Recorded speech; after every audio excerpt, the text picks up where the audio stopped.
السلام علیکم۔ بسم اللہ الرحمن الرحیم۔ Abdul Fattah Baladi, lecturer in Islamic studies,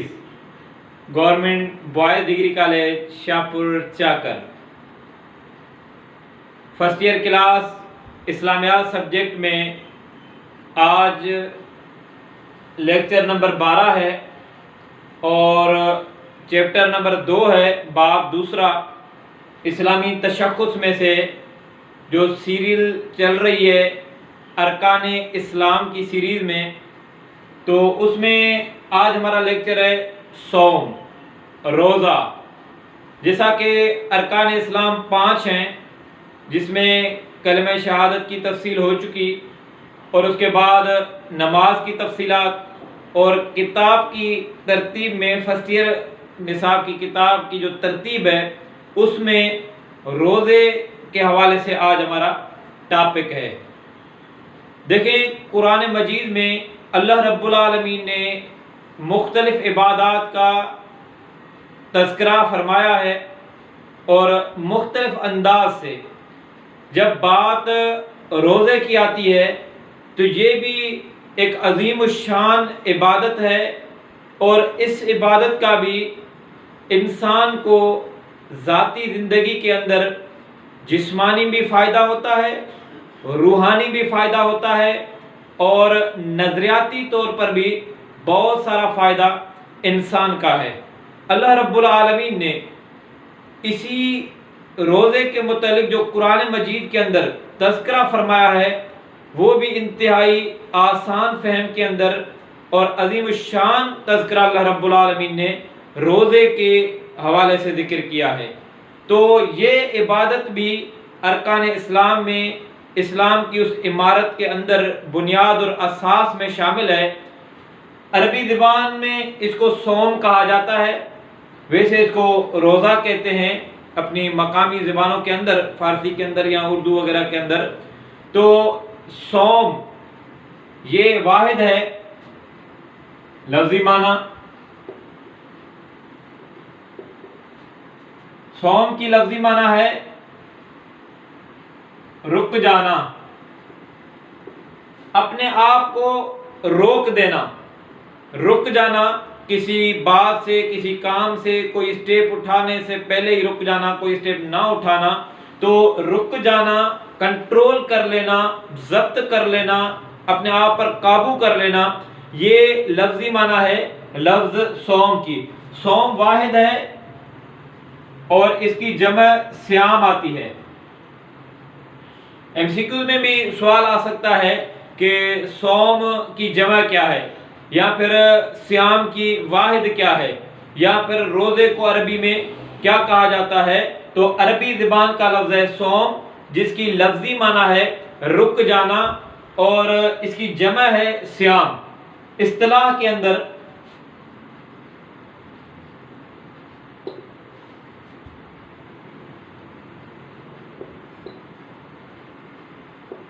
اپنے آپ کو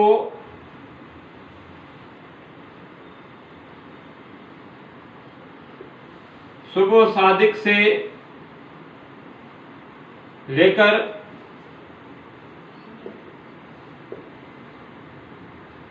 غروب شمس تک مخصوص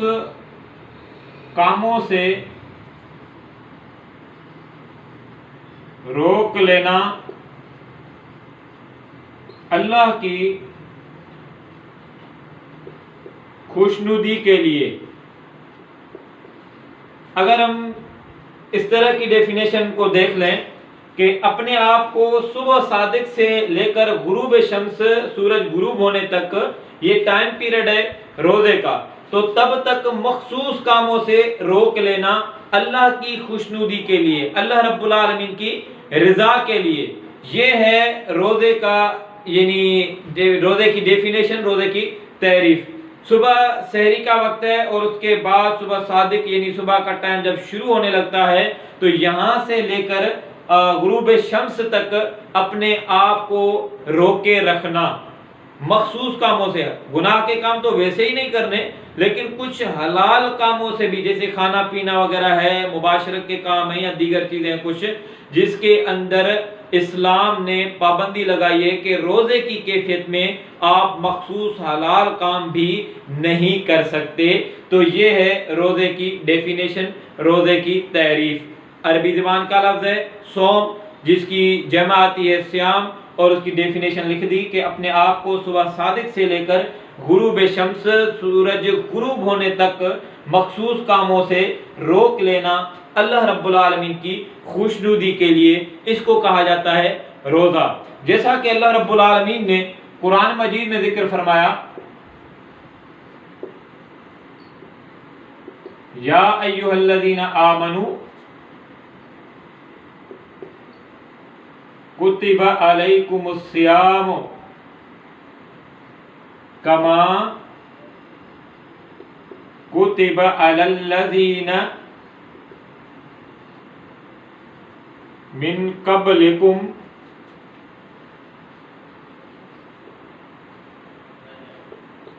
لعلکم تتقون. یہ سورہ بقرہ ہے. اللہ رب العالمین نے فرمایا کہ اے ایمان والو، کتب علیکم الصیام، تمہارے اوپر فرض کیے گئے ہیں روزے،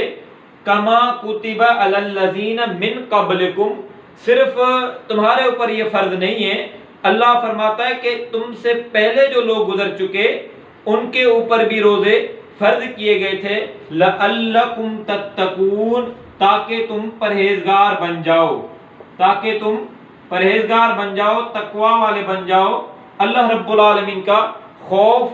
پیدا ہو جائے. تو اصل مقصد روزے کا یہ ہے. اب دیکھیں کہ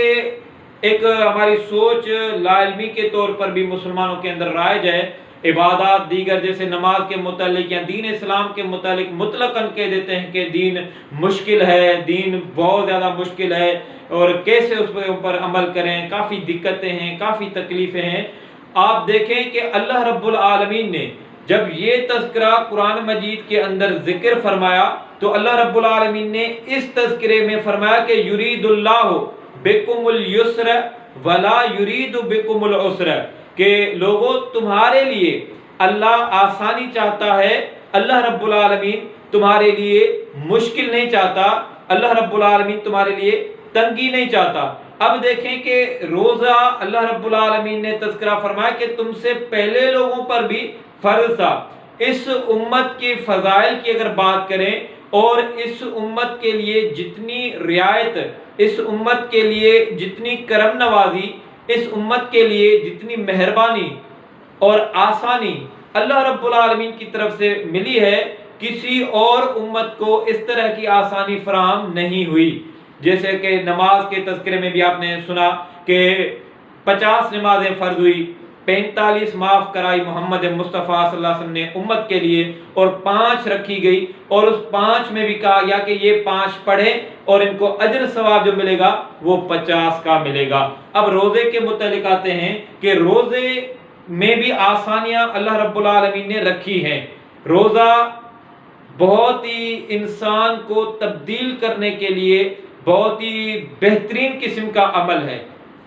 زبردست قسم کی پریکٹس ہے. روزہ اگر اسی اصول و ضوابط کو اور اسی نظریے کو مد نظر رکھا جائے جو اسلام نے دیا ہے. ایک تو چیز یہ ہے کہ اللہ رب العالمین نے ایک اصول اور قاعدہ ذکر فرمایا ہے کہ لا یکلف اللہ نفسا الا وسعها، کسی نفس کو، کسی جان کو اللہ اس کی کیپیسٹی سے، اس کی حیثیت سے بڑھ کر کے اللہ رب العالمین مشقت میں نہیں ڈالتا، تکلیف میں نہیں ڈالتا. اب روزہ فرض کیا گیا، لیکن کیا ہر ایک کے اوپر روزہ رکھنا ہے؟ چھوٹا بچہ ہو، عمر رسیدہ بندہ ہو، پھر عورت کے معاملات ہیں، کچھ مسافر ہے، مریض ہے، ان سب کی تفصیلات اللہ رب العالمین نے بھی ذکر فرمائی، اور محمد مصطفیٰ صلی اللہ علیہ وسلم کے ذریعے بھی اللہ رب العالمین نے یہ شریعت اور یہ تعلیم ذکر فرمائی ہے کہ ہر ایک کے اوپر نہیں. پہلے دیکھیں کہ روزے کے معاملات کیا تھے اور اس امت کو کس طرح. پہلے سحری کا نظام نہیں تھا جیسا اس امت کو دیا گیا، اس طرح کا سحری کا نظام، اس طرح کا سحری کا تصور پہلے یہ طریقہ کار موجود نہیں تھا، بلکہ رات کے وقت ہی سونے سے ہی جیسے نیند آ گئی تو اگلا روزہ ان کا شروع ہو جاتا تھا، جو دوسرے دن کے اختتام تک جا کے افطار ہوتا، تب تک وہ روزہ کنٹینیو رہتا، چاہے افطاری کے بعد فوراً نیند آ جائے، بعد میں جا کے سو جائے، جیسے نیند آ گئی تو اس کا روزہ شروع ہو جاتا تھا، یعنی رات میں ہی روزہ شروع ہو جاتا۔ لیکن اس امت پر، اس کے فضائل پر اگر غور و فکر کریں، اللہ رب العالمین کی طرف سے جو کرم نوازی ہے کہ اس امت کو رعایت بھی دی گئی، رات پوری کی پوری کھانے پینے کے حوالے سے، دیگر معاملات کے حوالے سے جو روزے کے دوران تو نہیں ہو سکتے، لیکن رات کے ٹائم پہ ان چیزوں کی اجازت دی گئی۔ اب سحری کا باقاعدہ نظام بھی دیا گیا اور اس کے متعلق تلقین بھی کی گئی کہ کوشش کریں کہ سحری کو نہ چھوڑیں۔ تسحروا فإن فی السحور برکہ، حدیث کی کافی ساری کتابوں میں، بخاری شریف، مسلم شریف میں رسول کریم صلی اللہ علیہ وسلم نے فرمایا کہ سحری کیا کرو، سحری کھایا کرو، اور سحری کے اندر تمہارے لیے برکت موجود ہے۔ اسی طرح آپ دیکھیں کہ اللہ رب العالمین نے پہلے جو ہر ماہ میں 3 روزے فرض تھے، ایام البیض کے 13، 14 اور 15 تاریخ، تو یہ ہر ماہ کے 3 روزے، یعنی سال میں 12 ماہ، تو یہ 36 روزے اور 10 محرم کا روزہ پہلے امتوں پر فرض تھا، کمپلسری تھا۔ اس امت کی بھی شروعات کے اندر یہ سسٹم تھا، لیکن پھر اللہ رب العالمین نے ایک نظام دیا کہ 12 ماہ ہیں سال کے، اس 12 ماہ میں سے اللہ رب العالمین اگر چاہتا تو 6 ماہ کے دن کے روزے رکھ لیتا، پھر بھی 50% تھا، لیکن اللہ رب العالمین نے 3 ماہ بھی نہیں رکھے،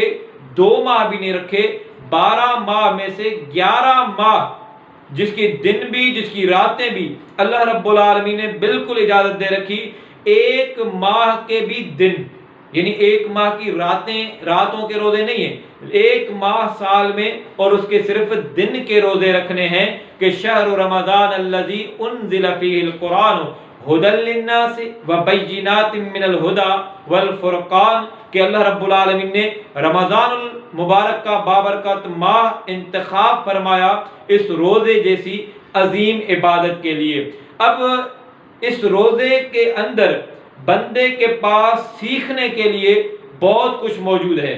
اللہ رب العالمین نے فرمایا فمن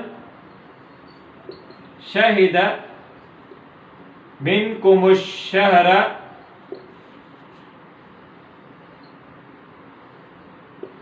فلیصمہ، اللہ رب العالمین نے فرمایا کہ جو اس ماہ کو پالے،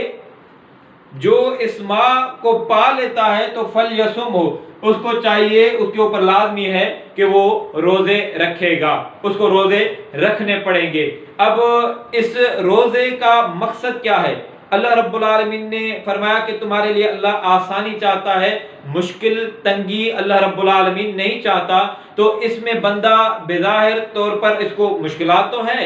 کھانے پینے سے بالکل بھی بندہ رک جانا، ایک گھونٹ پانی کا بھی نہیں پی سکتا، ایک لقمہ کھانے کا نہیں لگا سکتا، تو اس کنڈیشن میں مشکلات تو ہے، لیکن دیکھیں کہ کیا ہر بندے کے اوپر ایک تو مقصد یہ ہے کہ لعلکم تتقون، تقوی۔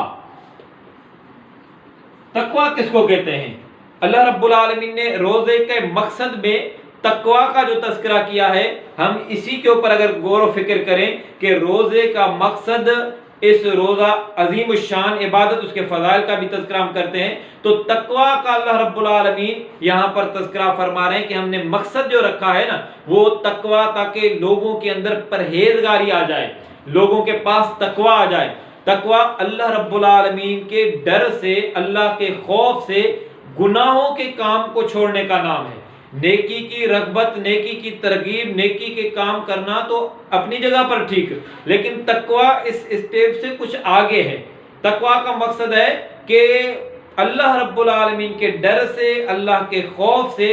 گناہوں کے کاموں کو چھوڑنا، گناہ کے کاموں سے دور رہنا، گناہوں کے کاموں سے نفرت کرنا، یہ تقوی ہے۔ اگر ہم اس طرح کی عبادت کو اس نظریے کے مطابق جو اللہ رب العالمین نے دیا ہے، جو محمد مصطفیٰ نے سکھلایا ہے، اسی کے مطابق اگر ہم کام کریں تو اس کا مقصد بھی یہ ہوگا کہ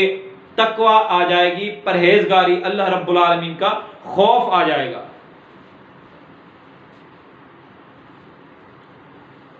اب ہم دیکھتے ہیں کہ نماز کے متعلق بھی جب ہماری بات ہوئی تو اس میں تھا کہ ان الصلاۃ تنہا عن الفحشاء والمنکر، کہ نماز کا بھی مقصد یہ ہے کہ بندہ برائیوں سے بچے، بندہ غلط کاموں سے بچے۔ اب روزے کا مقصد بھی کیا ہے کہ بندہ تقوی اختیار کرے، کہ بندے کے پاس وہ کیفیت پیدا ہو جائے کہ بندے کو دل سے گناہوں سے نفرت کرنا سیکھ جائے، گناہوں سے نفرت ہونا سیکھ جائے، ایک باقاعدہ ایک مزاج اور طبیعت میں یہ چیز شامل ہونے لگے گی جب اللہ رب العالمین کا خوف ہوگا۔ دیکھیں کہ روزے کے مقصد میں بندے کے پاس ضبط نفس کتنا ہے، کنٹرول کتنا ہے، تقوی کتنا ہے، یعنی کہ پانی لیتا ہے وضو کرتے ہوئے یا ہاتھ منہ وغیرہ دھونے کے حوالے سے، وہ پانی کلی کرتے ہوئے منہ میں لے جاتا ہے لیکن منہ سے آگے نہیں لے کر جاتا، کیونکہ روزہ ہے، اللہ دیکھ رہا ہے۔ کنٹرول اپنے آپ پر اتنا، ضبط اتنا، صبر اتنا، برداشت اتنی ہے کہ وہ پانی وہ کلی کے ذریعے واپس کر دیتا ہے، وہ ایک گھونٹ پانی کا اندر جانے نہیں دیتا، کیونکہ میرا روزہ ہے، کیونکہ اللہ رب العالمین دیکھ رہا ہے، اللہ رب العالمین حساب و کتاب لے گا۔ تو اب دیکھتے ہیں کہ روزہ جب سحری سے لے کر یعنی فجر کی آذان سے لے کر غروب شمس تک اتنا ٹائم پیریڈ ہر چیز سے کھانے پینے سے بندہ رک جائے، تو اس مقصد کی اللہ رب العالمین نے قدر کتنی کی ہے، اس عمل کی اللہ رب العالمین کے پاس قدر و قیمت کتنی ہے۔ اللہ رب العالمین نے مختلف نیکیوں کے اجر و ثواب، مختلف نیکیوں کے فضائل ذکر فرمائے ہیں، تو یہاں پر دیکھیں کہ جب روزے کی بات آئی اللہ رب العالمین کتنے مہربان ہیں، اللہ کتنے قدردان ہیں، اللہ رب العالمین کتنی محبت کرنے والے ہیں بندے کے اس عمل سے جو بندے کا عمل خالصتاً اللہ رب العالمین کی رضا کے لیے ہے، اللہ کی خوشنودی کے لیے ہے، اللہ کی چاہت کے لیے، اللہ رب العالمین کے حکم کے مطابق ہے۔ تو رسول کریم صلی اللہ علیہ وسلم نے فرمایا کہ لَخَلُوفُ فَمِ الصَّائِمِ اطیب عند اللہ من ریح المسک، بخاری شریف کی روایت۔ رسول کیا فرمایا کہ بندہ روزہ رکھتا ہے اور روزہ رکھنے کی وجہ سے، کچھ بھی نہ کھانے پینے کی وجہ سے معدے کے اندر وہ جو ایک بو سی پیدا ہوتی ہے جو زبان تک آ جاتی ہے، یعنی انسان کے منہ کے اندر وہ بدبو جو پیدا ہوتی ہے نا، یہ نیچرل چیز ہے۔ تو اللہ کے پاس قدر دیکھیں، رسول کریم صلی اللہ علیہ وسلم کا فرمان، بخاری مسلم شریف کی روایت کہ لَخَلُوفُ فَمِ الصَّائِمِ اطیب عند اللہ من ریح المسک، کہ اللہ کے ہاں مسک عطر سے بھی، مسک خوشبو سے بھی زیادہ اللہ کے ہاں قدر و قیمت ہے کہ روزے دار کے اس روزے رکھنے کی وجہ سے منہ کے اندر جو بدبو پیدا ہوتی ہے، سوچیں کہ باقی پورے عمل کی اللہ رب العالمین کے پاس قدر و قیمت کیا ہوگی۔ رسول کریم صلی اللہ علیہ وسلم نے فرمایا کہ اللہ رب العالمین فرماتا ہے حدیث قدسی کہ اللہ رب العالمین فرماتا ہے الصوم لی وانا اجزی بہ، کہ روزہ خالصتاً بندے نے میرے لیے رکھا ہے، اور اللہ رب العالمین فرماتا ہے کہ اس روزے کا جو اجر ثواب ہے نا، اس کا جو کریڈٹ ہے نا، اس کا انعام اللہ رب العالمین فرماتا ہے کہ میں خالق کائنات خود دوں گا، ملائکوں کے ذریعے بھی نہیں۔ الصوم لی وانا اجزی بہ، کہ روزہ ہے میرے لیے اور روزے کا اجر و ثواب میں اللہ خود عطا کروں گا بندے کو۔ تو روزے کا مقصد ہے تقوی، روزے کا مقصد ہے گناہوں سے نفرت، روزے کا مقصد ہے دیگر اس کے مقاصد میں چیزیں آ رہی ہیں۔ تو بنیاد کیا ہے کہ تقوی۔ رسول کریم صلی اللہ علیہ وسلم نے اسی چیز کو آگے ذکر فرمایا کہ من لم یدع قول الزور والعمل به فلیس للہ حاجتاً فی ان یدع طعامہ وشرابہ، کہ روزے دار تو بہت سارے ہوتے ہیں، روزہ رکھا ہوا ہے، کھانے پینے پر کنٹرول ہے، کوئی چیز بندہ کھا پی نہیں رہا، ایک پانی کا گھونٹ تک نہیں لیتا، کھانے کا ایک لقمہ نہیں لگاتا، کیوں کہ بھئی میرا روزہ ہے۔ لیکن سوچے کہ اس روزے کے باوجود بھی اگر بندہ جھوٹ کے کام نہیں چھوڑ رہا، بندہ گناہ کے کام نہیں چھوڑ رہا، بندہ نفرت کے کام نہیں چھوڑ رہا، رسول کریم صلی اللہ علیہ وسلم کا فرمان، یہ بھی بخاری شریف کی روایت ہے، فرمایا کہ من لم یدع قول الزور والعمل به، کہ جو بندہ روزہ رکھنے کے باوجود جھوٹے کام، مکاری کے کام، گناہ کے کام چھوڑنے کے لیے تیار نہیں، گناہ کی گفتگو چھوڑنے کے لیے تیار نہیں، جھوٹی بات کرنے کو کرتا رہتا ہے، تو ایسے بندے کے روزے کی اللہ کو کوئی ضرورت نہیں۔ اللہ رب العالمین کو ایسے بندے کے روزے کی کوئی ضرورت نہیں۔ ایک اور روایت میں کہ کم من صائم لیس لہ من صیامہ الا الجوع، کہ بہت سارے روزے دار ایسے بھی ہیں کہ جن کو روزے میں اجر و ثواب تو نہیں ملے گا، سوائے صرف ان کو بھوک اور پیاس ملے گی کہ وہ بھوکے پیاسے رہے، کیونکہ انہوں نے روزے کے باوجود گناہ نہیں چھوڑے۔ روزہ تو کچھ حلال کام بھی چھڑانے کا نام ہوتا ہے نا، روزے کی کیفیت میں، روزے کے دورانے میں، روزے کے ڈیوریشن کے اندر